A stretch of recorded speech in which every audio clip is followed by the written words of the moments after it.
E no domingo, a TV Paraná Educativa exibe mais um programa Ecos, do Avita Rigamonte, o premiado documentarista da natureza. E ele está aqui para contar para a gente qual o tema que vai ao ar desta vez. Boa noite, Avita, tudo bem? Muito boa noite, R7. Seja mais uma vez bem-vindo ao nosso estúdio. Muitíssimo obrigado.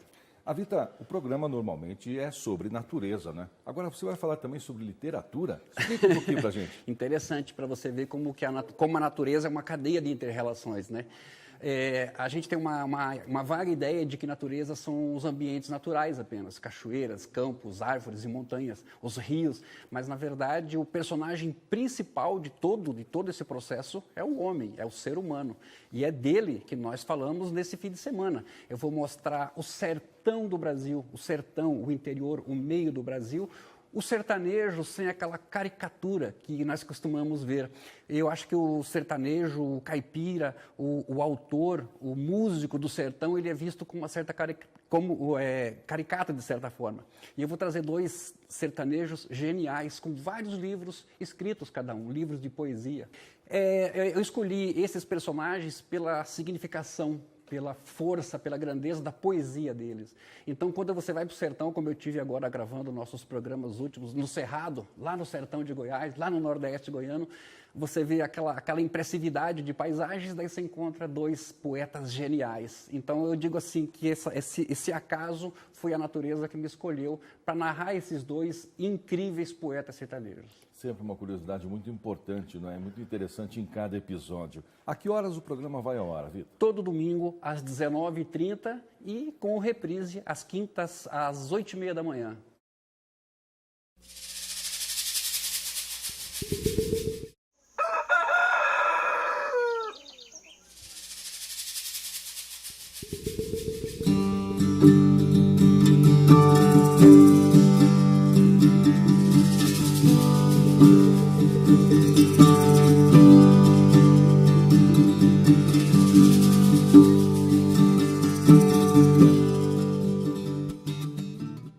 Nosso programa fala da natureza como ela é, do micro-organismo ao homem.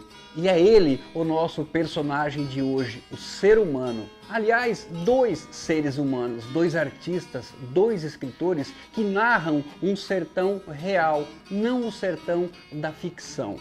Boa e reflexiva viagem nas palavras desses sertanejos reais, não caricatos.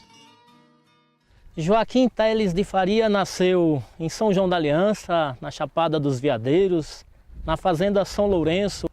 Juscelino Salles nasceu na Fazenda Montes Claros, no município de Água Fria de Goiás, que é um município que faz divisa com São João da Aliança, Goiás. Eu estava na primeira série, a professora Tia Agostinha, como nós chamávamos, resolveu fazer um cartão para celebrar o Dia dos Pais, porque éramos crianças todas pobres e não tínhamos como dar presente para os pais, né? Então, segundo domingo de agosto, Dia dos Pais, na sexta que antecedia o Dia dos Pais, ela confeccionou em cartolina um cartãozinho para pintarmos e algumas linhas onde deveríamos contar ou cantar um versinho para homenagear o pai com aquele presente do Dia dos Pais. E eu fiquei super empolgado porque o meu pai era um matuto do sertão. Nasceu, cresceu, viveu, reproduziu-se, 22 filhos, 2 famílias e morreu no sertão, no Cabo da Enxada, como ele mesmo contava. E eu tinha uma verdadeira devoção por ele. Então eu achei linda a possibilidade de externar isso a ele. E então eu pintei aquele cartãozinho, tinha a figura de um homem, eu pintei conforme eu consegui. E eu coloquei lá, me lembro até hoje do versinho que eu pintei, que eu escrevi para ele. Querido papai, quando eu for grande e o senhor ficar velhinho, cuidarei do senhor com muito carinho. Essa foi a minha poesia, a primeira que eu me recordo. O primeiro contato que eu tive com a leitura, com o livro, foi vendo minha mãe ler. Foi vendo minha mãe ler bolsa livros, que são aqueles livrinhos de bang bang. Então foi essa presença da mãe em casa, lendo estes livros, e depois, a partir disso, ela percebeu em nós, os filhos, também essa natureza de querer abraçar a leitura. E o curioso foi o que eu percebi quando eu entreguei esse pequeno presente para o meu pai. Ele pegou aquele cartãozinho, afagou a minha cabeça e começou a chorar. Pouco tempo depois ele morreu. E isso me marcou, porque foi talvez a primeira e das pouquíssimas vezes que eu vi o meu pai se emocionar. E eu percebi aí o poder da poesia. E desde então eu tenho sido um devoto da poesia, do versejar, do fazer versos. Como o poeta Kiko de Faria colocou, a gente veio de um mesmo berço, de uma mesma situação, que é essa questão relacionada à pobreza, de alguma maneira uma pobreza que em algum ponto da vida se tornou até uma pobreza extrema. Porque eu lembro que quando o meu pai faleceu, eu tinha 13 anos de idade, minha mãe, ela teve que voltar para a roça para morar, para tentar de alguma maneira nos dar o sustento diário. E eu lembro que durante a semana eu trabalhava de dia e à noite eu estudava. E aos finais de semana, na sexta-feira à noite, eu e minha irmã pegavam um ônibus e em a certa altura da rodovia, a gente descia e andava 8 quilômetros a pé, à luz do luar, para chegar esse retorno à casa da nossa mãe e passar com ela os finais de semana. Então sempre foi uma dureza.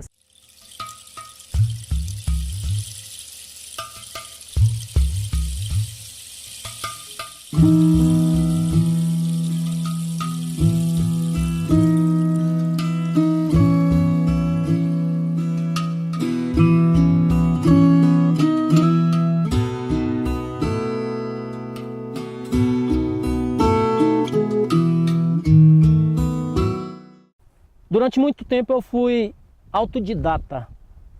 Em decorrência da minha história de pobreza, eu pouco pude estudar por muito tempo. E fazia versos como autodidata. Inclusive o meu primeiro livro publicado, Vozes do Cerrado, quando eu fiz eu não tinha terminado o ensino fundamental. É uma epopeia que conta a história de um personagem familiar, mas a falta do estudo regular, científico, acadêmico, escolar, não foi obstáculo para essa minha relação com a poesia. Eu lembro que ele tinha um açougue, e nesse açougue, aqueles desviados, eu diria, antissociais, esses adolescentes vinham ali e buscavam nessa voz de Kiko uma maneira de perceber uma poesia outra que São João da Aliança não oferecia, que era essa poesia com essa profundidade, uma poesia sertaneja, do Cerrado. E eu penso que isso foi muito forte para a constituição das minhas palavras e da minha maneira de versejar e de pensar através da escrita. É a minha essência que lê e que jorra em verso. E a minha essência é puramente Cerrado. Eu sou filho do Cerrado e não é no Cerrado conforme a gente está habituado a ver o Cerrado hoje. O Cerrado se extinguindo, se esvaindo na mão da produção mecanizada. A gente nem conhecia esse conceito de produção mecanizada. Era roça de toco, derrubada na foice e no machado, queimar a coivara no meio de agosto, preparar a roça, contar com a dadivosa mãe natureza de oferecer chuva e fecundar a semente para ter pão. Então era aquele constante tecer diário da sobrevivência. Acho que a natureza me escolheu para poetizar o meu bioma, a minha cultura, o meu povo.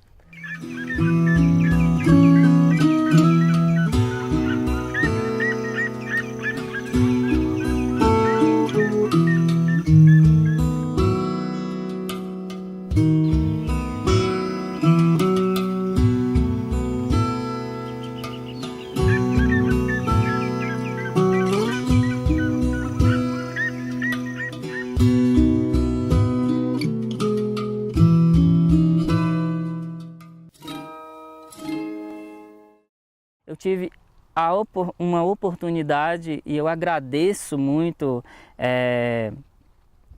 aos alunos e aos professores que me trouxeram, que foi essa voz chamada João Guimarães Rosa, que é uma voz que em sua poesia, em que sua escrita iluminada, transcendente, ele fala do sertão. E foi com ele que, de alguma maneira, eu retornei com outro olhar para este sertão do qual eu sou, do qual eu vim.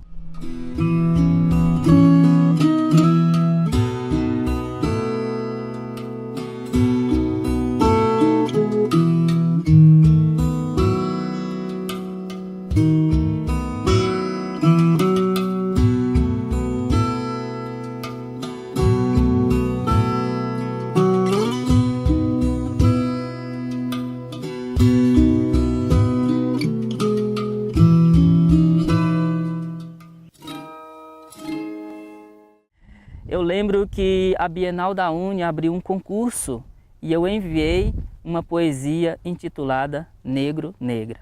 Foi a partir dessa poesia intitulada Negro, Negra, minha primeira publicação, e a partir daí saíram meus primeiros livros. O primeiro eu intitulei Digiversos Pós-Temporâneos, que é uma relação bastante de uma ironia com estes versos digitados, mas que, mesmo assim, eles falam desse tempo, eles falam deste eu impregnado na minha construção, nessa caminhada.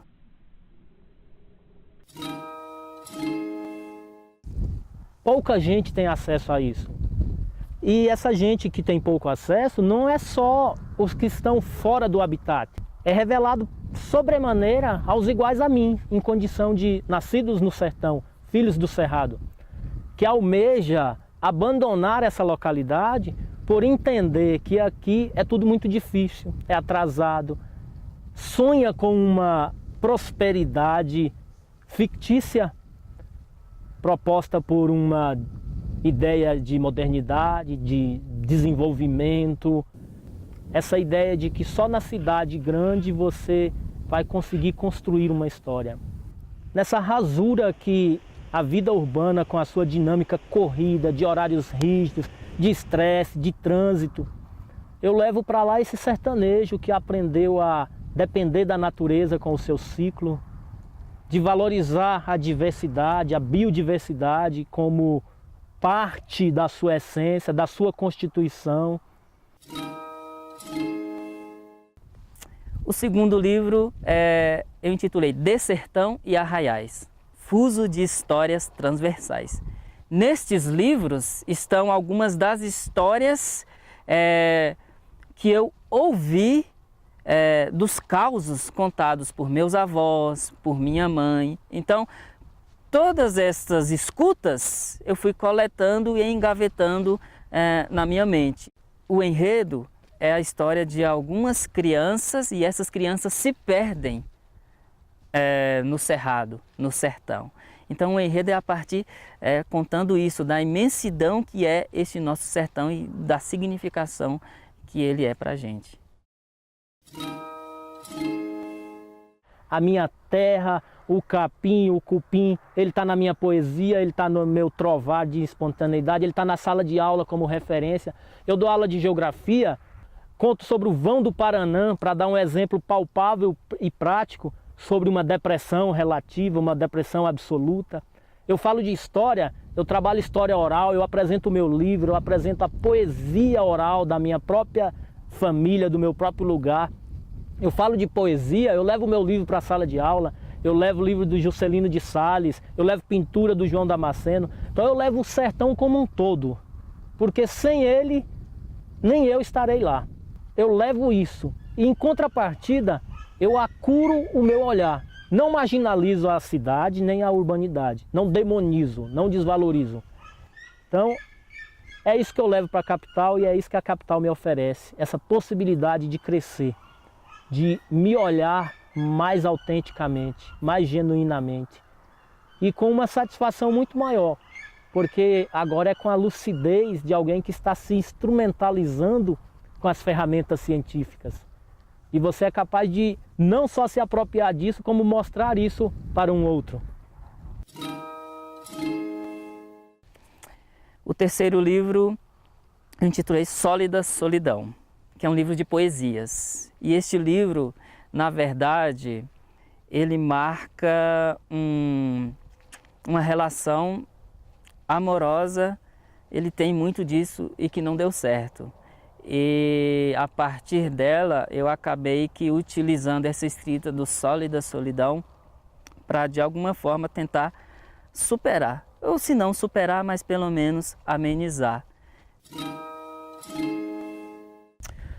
O quarto livro eu gostaria de falar dele, é a grande obra no sentido, para mim, que até no momento eu escrevi, que se intitula Sacro Sertão Sinas.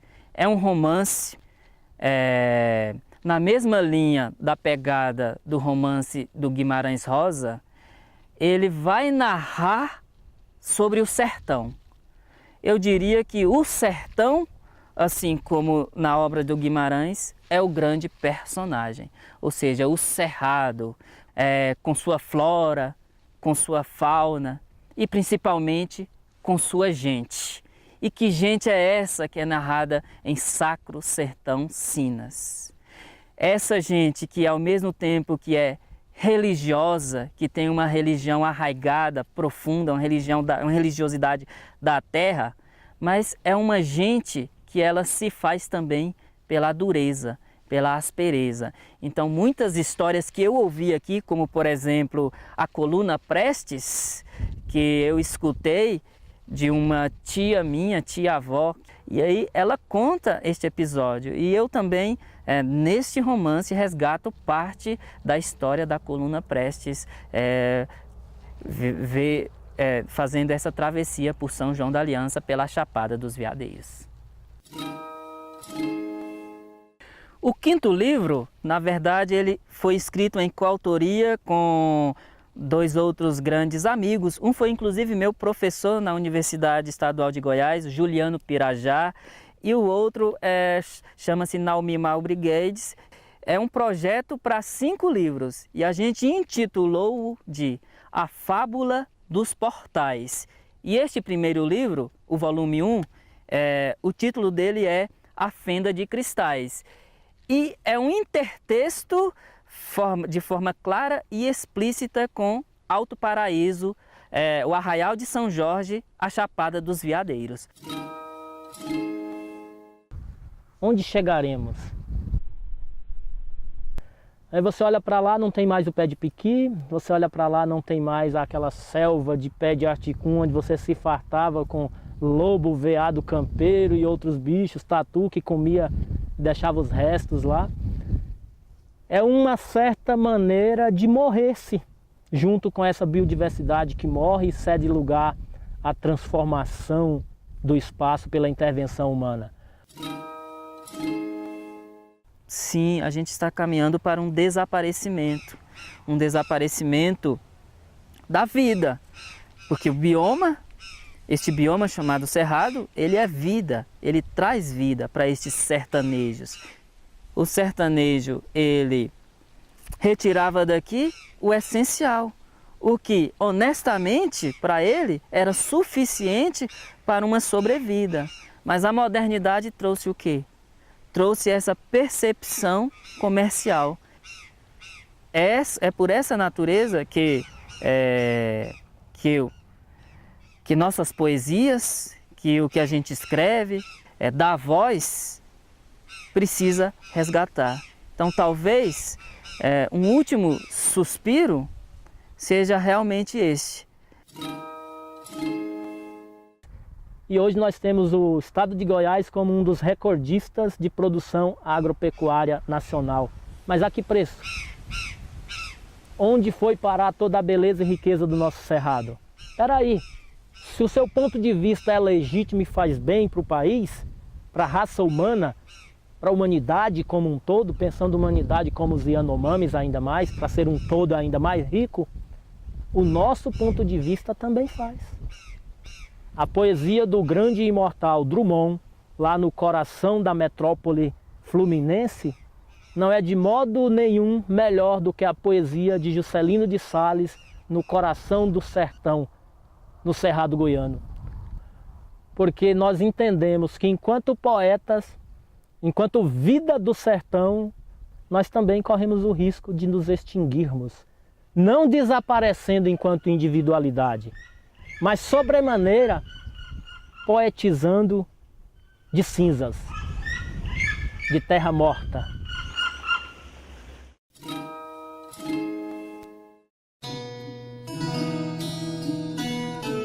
Vejo o ter perdendo força, vejo o ser a reagir, vejo nova ordem mundial lentamente emergir. Não me engano, sei, é lento. O processo é demorado. Sei que o joio é imponente e não será arrancado. Mas sei que joio e trigo podem juntos conviver. Porém, o trigo não pode em joio se converter.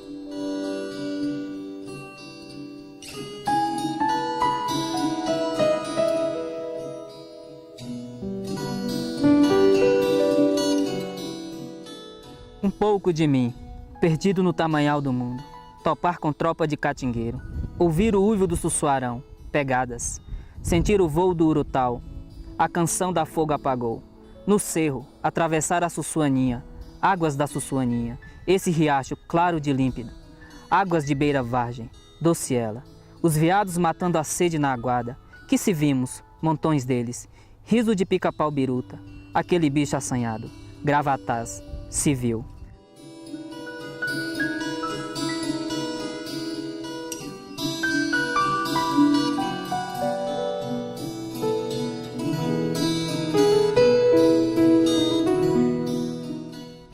É esse o canto novo da nova população, que vem proclamar ao mundo o tempo da redenção.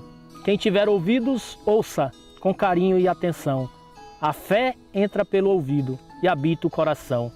Já é tempo de amar, no rosto pôr um sorriso, baixar as armas de guerra, abrir-se a fazer amigos. Juntar-se aos novos homens na construção do novo mundo, ainda que seja um sonho e dure só um segundo.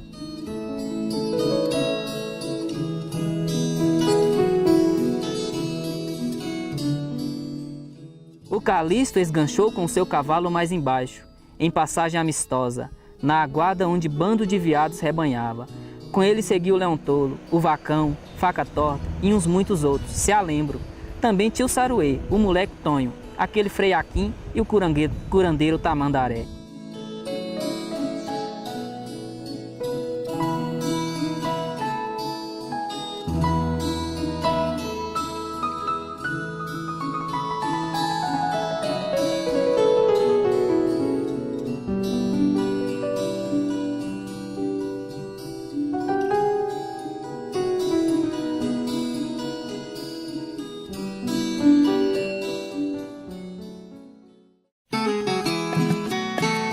É esse o Brasil que eu almejo. E veja, é esse o país dos meus sonhos.